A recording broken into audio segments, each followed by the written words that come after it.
الحمد لله الذي تجري بأمره المقادير. أعوذ بالله من الشيطان الرجيم. قل يا عبادي الذين أسرفوا على أنفسهم لا تقنطوا من رحمة الله. میرے نہایت ہی واجب القدر معزز سامعین ناظرین، السلام علیکم ورحمۃ اللہ وبرکاتہ. میں ہوں آپ کا بھائی حافظ محمد اقبال. اس وقت موجود ہوں الحرمین قرآن کمپلیکس جامع مسجد موسیٰ میں. میری دعا ہے کہ اللہ رب العزت تمام چاہنے والوں کو، تمام دوستوں کو رمضان کی سعادتیں، برکتیں سمیٹنے کی توفیق عطا فرمائے. اللہ رب العزت نے اس بابرکت مہینے میں، اس عظیم الشان اور مبارک مہینے میں اپنے بندوں کے لیے جو مغفرت رکھی ہے، رحمتیں رکھی ہیں، برکتیں رکھی ہیں، صحیح معنوں میں ہمیں ان برکتوں کو سمیٹنے کی اور حاصل کرنے کی توفیق عطا فرمائے. اللہ رب العزت نے اپنے بندوں کے لیے تزکیہ کا ایک نظام بنایا ہے، ایک فطری نظام بنایا ہے کہ جس طرح انسان دنیا میں آتا ہے تو آتے ہوئے انسان ظاہری اور باطنی آلودگیوں سے پاک ہوتا ہے.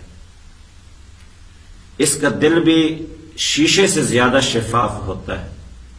کدورتوں سے، کینے سے، بغض سے، بخل سے اور نفرتوں سے اس کا دل پاک ہوتا ہے.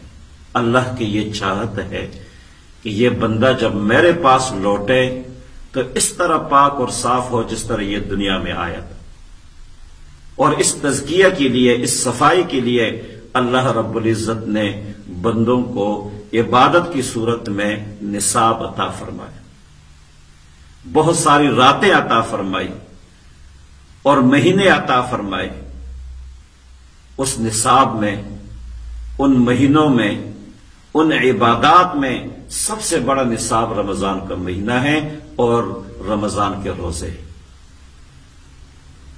جب پہلی رات ہوتی ہے اس مہینے کی تو اللہ رب العزت جنت کے سارے دروازے کھول لیتے ہیں. پہلے تو پورا 11 مہینے اللہ رب العزت جنت کو آراستہ کرتے ہیں، رمضان کے لیے جنت کو خوبصورت بناتے ہیں، آراستہ کرتے ہیں. اور پھر جب رمضان کا مہینہ شروع ہوتا ہے تو جنت کے سارے دروازے اپنے بندوں کے لیے کھول لیتے ہیں تاکہ یہ بندے اعمال کے ذریعے، مجاہدے کے ذریعے جنت میں جانے کے حقدار بن جائے. اور جنت میں جانے کے لیے یہ ضروری ہے کہ بندہ پاک اور صاف ہو. ظاہری اور باطنی کدورتوں سے انسان پاک اور صاف ہو، تب جا کے یہ جنت میں داخلے کا حقدار بنتا ہے.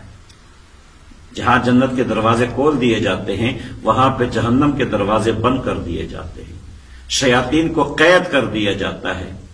اور یہ سوال بھی آپ کے ذہن میں آئے گا کہ جب شیاطین قید ہوتے ہیں، جگڑے ہوئے ہوتے ہیں، تو پھر ہمارے گرد و پیش میں لوگ گناہ کیوں کرتے ہیں رمضان کے مہینے میں؟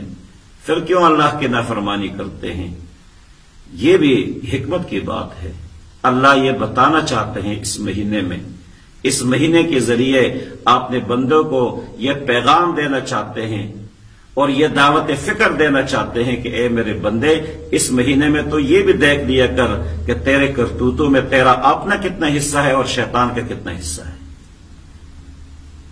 اس مہینے میں تو شیطان قید ہوتے ہیں، پھر بھی نافرمانی کرتا ہے، تو یہ سوچ لیا کر کہ تیرے کرتوتوں میں شیطان کا کتنا حصہ ہے اور تیرا اپنا کتنا حصہ ہے.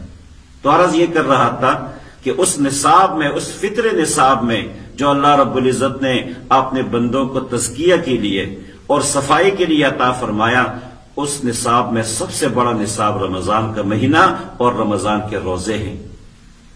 اس مہینے میں بندہ اپنے صفائی کرتے کرتے اللہ کا قرب حاصل کر لیتا ہے، اللہ کا قریب ہو جاتا ہے.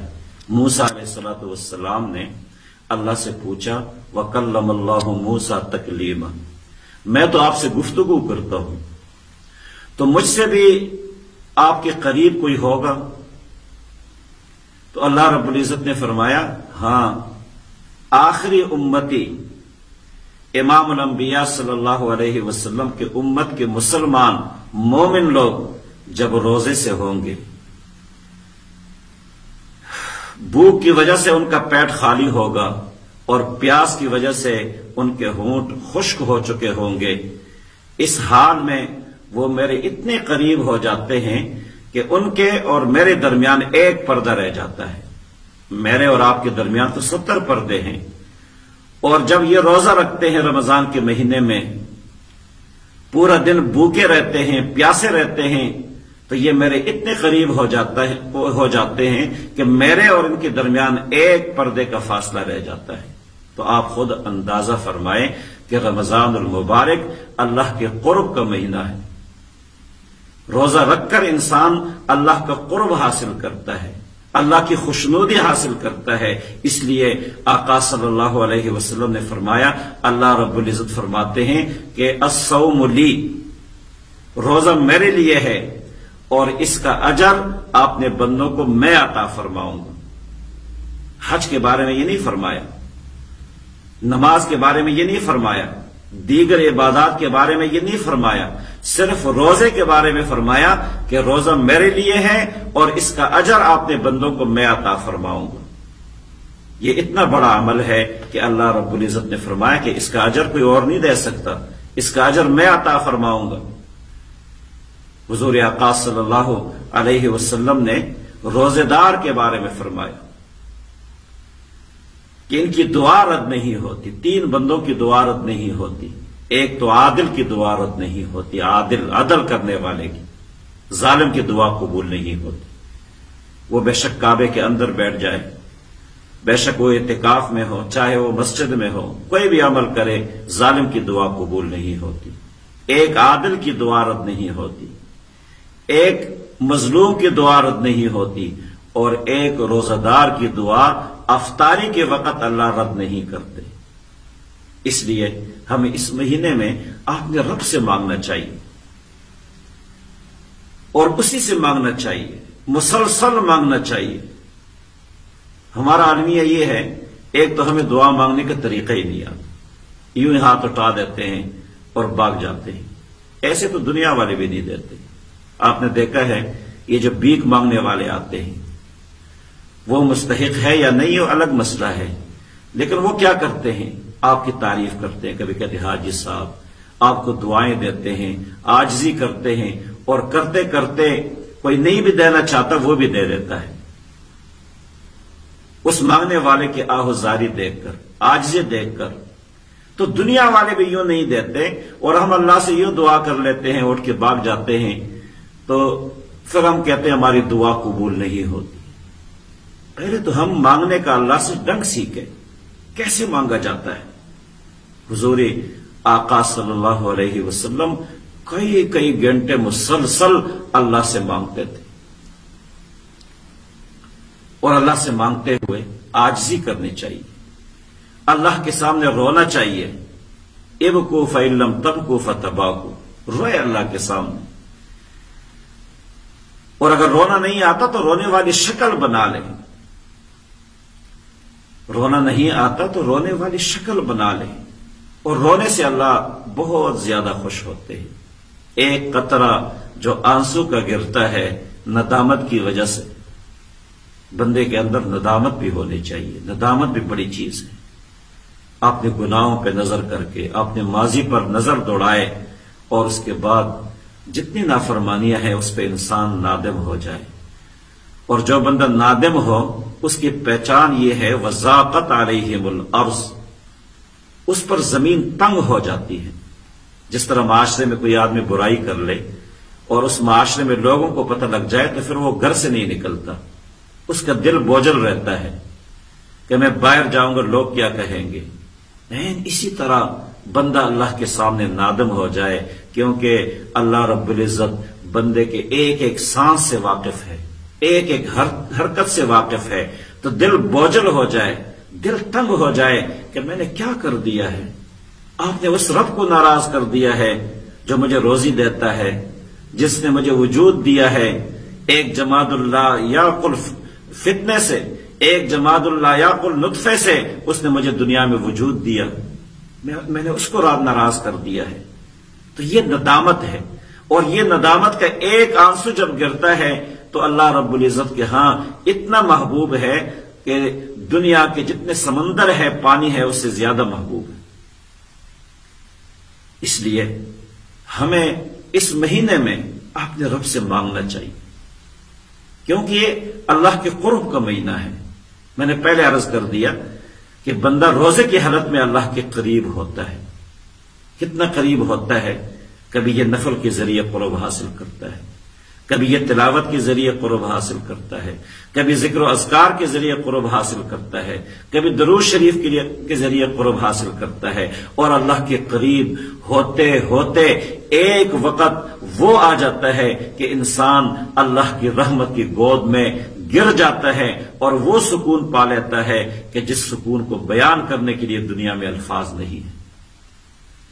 اللہ بندے کو اپنی رحمت کی گود میں یوں لے لیتا ہے، کیونکہ اللہ کو تو ویسے روزہ رکھنے والوں پر پیار آتا ہے۔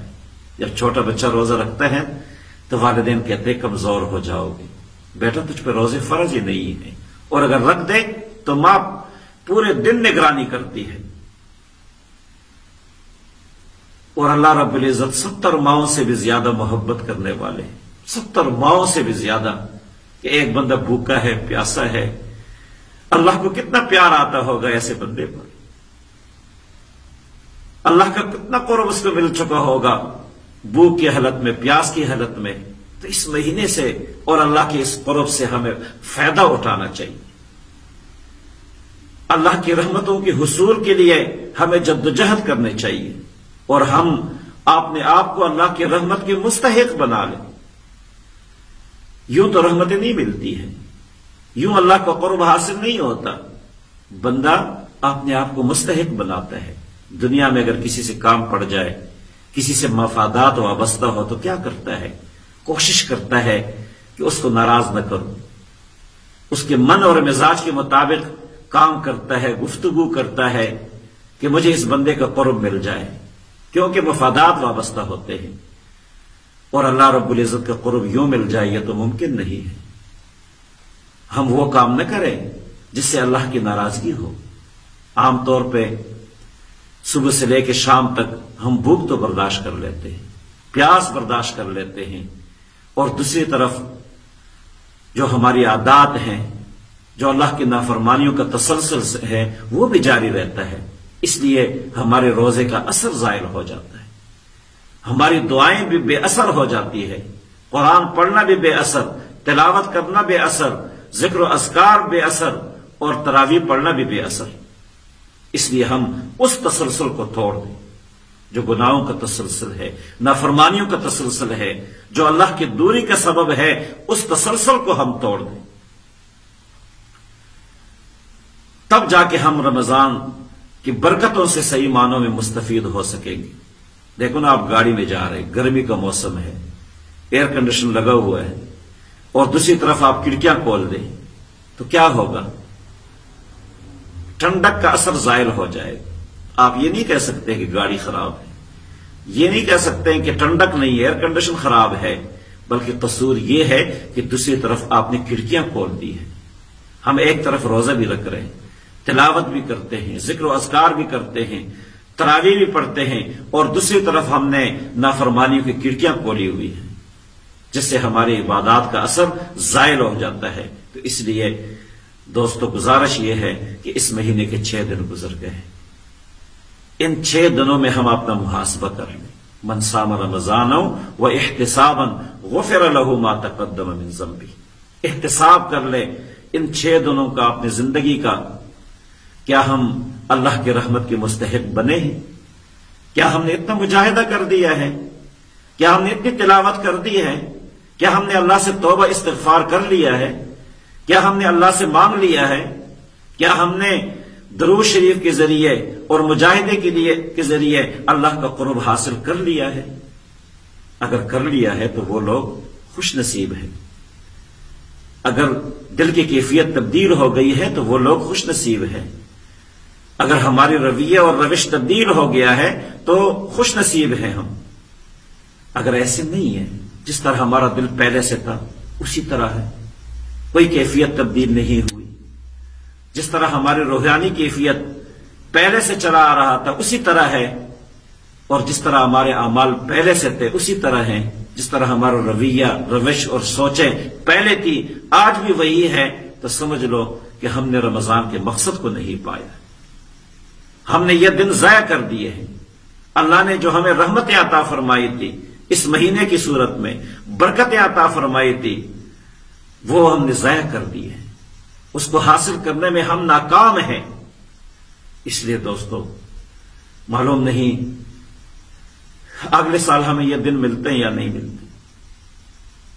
کتنے لوگ ایسے تھے جو پچھلے سال تھے اس سال نہیں ہیں، جو اللہ نے ہمیں یہ گھڑیاں عطا فرمائی ہے، یہ مہینہ عطا فرمایا ہے، اس مہینے سے ہم فائدہ اٹھائیں، اپنے نفس کو تبدیل کر دیں، اپنے رویوں کو تبدیل کر دیں، اور جس طرح اللہ رب العزت کی چاہت ہے اور جس کام کے لیے اللہ رب العزت نے یہ مہینہ، یہ نصاب عطا فرمایا ہے کہ جس طرح بندہ پاک اور صاف ہو کر دنیا میں آیا تھا اسی طرح پاک اور صاف ہو کر یہ دنیا سے جائے، اس کے لیے اللہ رب العزت نے یہ مہینہ عطا فرمایا۔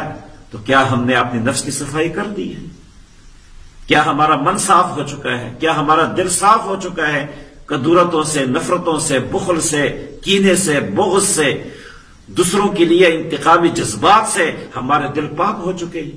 اگر پاک ہے تو یقیناً آپ کامیاب ہیں، یہ مہینہ بھی مبارک ہے، اور اگر ایسے نہیں ہے تو ہمیں سوچنا چاہیے، ایک بار نہیں 1000 بار سوچنا چاہیے کہ ہم نے آئندہ کیا کرنا ہے جو دن ہمارے پاس باقی ہے۔ جزاکم اللہ خیرن، احسن الجزا۔